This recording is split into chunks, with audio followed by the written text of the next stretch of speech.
तो प्रभु श्री राम जी के पिता का नाम था दशरथ, दशरथ के पिता का नाम था अज, अज के पिता का नाम था नाभाग, नाभाग के पिता का नाम था ययाति, ययाति के पिता का नाम था नहुष, नहुष के पिता का नाम था अम्बऋषि, अम्बऋषि के पिता का नाम था प्रशुश्रुक, प्रशुश्रुक के पिता का नाम था मरु, तो मरु के पिता का नाम था शिग्रक, शिग्रक के पिता का नाम था अग्निवर्ण, अग्निवर्ण के पिता का नाम था सुदर्शन, सुदर्शन के पिता का नाम था शंखन, शंखन के पिता का नाम था प्रवड, प्रवड के पिता का नाम था अंशुमन, अंशुमन के पिता का नाम था दिलीप,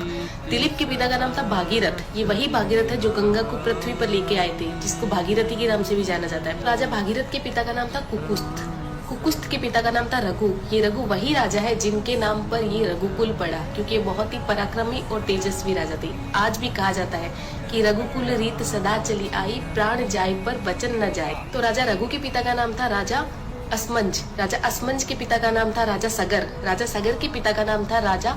असित, राजा असित के पिता का नाम था राजा भरत, राजा भरत के पिता का नाम था ध्रुव संधि, राजा ध्रुव संधि के पिता का नाम था राजा सुसंधि, राजा सुसंधि के पिता का नाम था राजा मानधाता, मानधाता के पिता का नाम था युवानाश्री, युवानाश्री के पिता का नाम था दुंदुमार, दुंदुमार के पिता का नाम था त्रिशंकु, राजा त्रिशंकु के पिता का नाम था राजा पृथु, राजा पृथु के पिता का नाम था अंडरण्य, अंडरण्य के पिता का नाम था राजा बाण, राजा बाण के पिता का नाम था विवस्वान, राजा विवस्वान के पिता का नाम था राजा मनु, राजा मनु के पिता का नाम था